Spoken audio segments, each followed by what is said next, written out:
L'histoire que je vous raconte s'est passée en Ukraine, toujours en Ukraine, il y a bien des années de cela. Un jour, le fameux Baal Shem Tov à Kadosh, à son habitude, décide de voyager. Il prend avec lui quelques élèves. Il monte avec lui dans la calèche et, comme d'habitude, le voyage se fait. Le cocher fouette son premier coup de fouet aux chevaux et le cocher s'endort. Il lâche les rênes et les chevaux partent à toute allure, d'une vitesse vertigineuse, en connaissant l'adresse de destination. Lorsqu'ils arrivent au matin devant une maison toute délabrée, à moitié cassée, ils descendent et l'homme, le juif, sort de sa maison et leur dit « Bonjour, mais bienvenue !» Et le Baal Shem Tov dit à cet homme « Aurais-tu l'obligeance de nous faire l'hospitalité pour quelques jours dans ta maison ?»« Oh, mais bien sûr, quelle mitzvah! Mais évidemment, je vous en supplie, rentrez, installez-vous chez moi, bien sûr !» Il ne sait pas que c'est le Baal Shem Tov. Le Baal Shem Tov et ses élèves s'installent. Il vient voir sa femme dans la cuisine. Il lui dit « Mais qu'est-ce qu'on peut leur donner à manger ?» Elle dit « Mais voilà ce qui reste, un petit bout de pain et un jerrycan de lait. » Il leur sert le dernier repas qu'il avait. Il coupe des tranches de pain, il leur amène. Le premier jour, ça va. Le deuxième jour, ils sont encore là. Il va voir sa femme, il dit « Mais on n'a plus rien, on n'a plus rien. » Mais c'est pas possible. L'homme décide de prendre les chaises dans le maigre mobilier qu'il avait dans sa maison. Il prend les chaises, il les vend au marché discrètement et avec les quelques pièces qu'il récupère, il achète encore du pain et du lait. Troisième jour, ils sont encore là, mais il faut que je les honore. Il prend sa table. Quatrième jour, il prend ses lits, le lit de ses enfants. Il vend tout. Le cinquième jour, la maison est totalement vide. Mais les invités au manger. Au bout du cinquième jour, le Baal Shem Tov se lève, lui dit « Je te remercie de ton hospitalité. Nous continuons notre chemin maintenant. » Il se lève et ils sortent de la maison. Au moment où ils montent dans la calèche, l'homme accompagne le groupe et dit « Mais vous venez d'où exactement ?» Le Baal Shem Tov répond « De la ville de Mézibouz. »« Mézibouz ?» répond l'homme, mais c'est dans cette ville qu'habite le Baal Shem Tov. Vous pourriez lui demander une bracha pour moi, une bénédiction ?»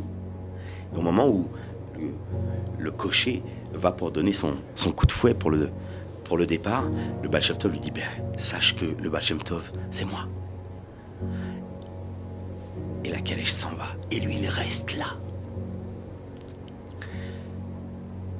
Il reste là, ébahi. Et il se met à danser, à danser, à danser comme un fou. Il rentre dans la maison en faisant des bonds de joie.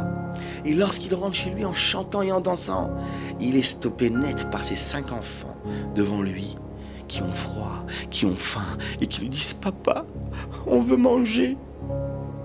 Et là, l'homme, il voit ses enfants, il réfléchit, il baisse la tête. Il part se mettre dans un coin de la pièce et il se met à prier. Avant la fin de sa prière, on tape à la porte. Qui était au seuil de la porte? Un Russe, un goy, ivre. Et lui dit « J'ai besoin de boire de la vodka. Toi, va me chercher de la vodka. Tiens de l'argent. Ça, c'est ton argent. Garde, amène-moi de la vodka. » Il n'a pas le choix. Il n'a pas le choix. Il prend l'argent, il va acheter la vodka. Il garde la monnaie, il achète à manger à ses enfants. Et ça se reproduit le lendemain. Et le surlendemain.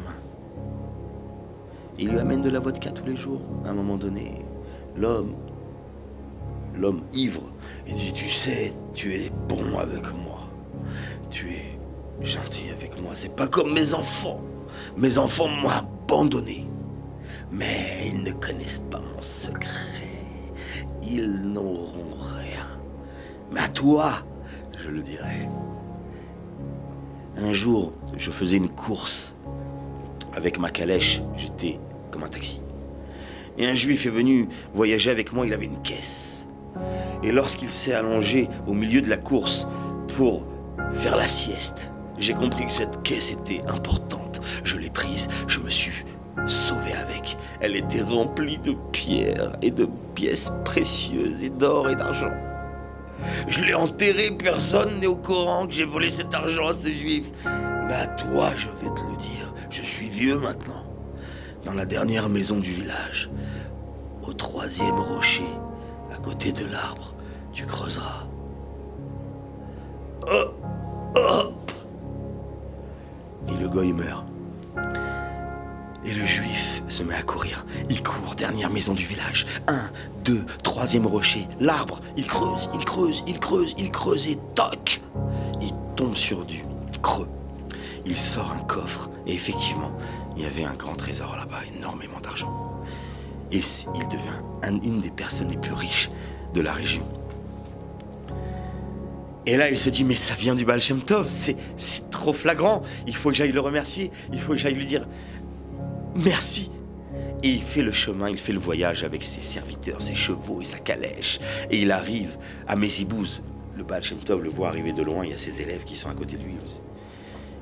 Et il dit à ses élèves, vous voyez cet homme-là?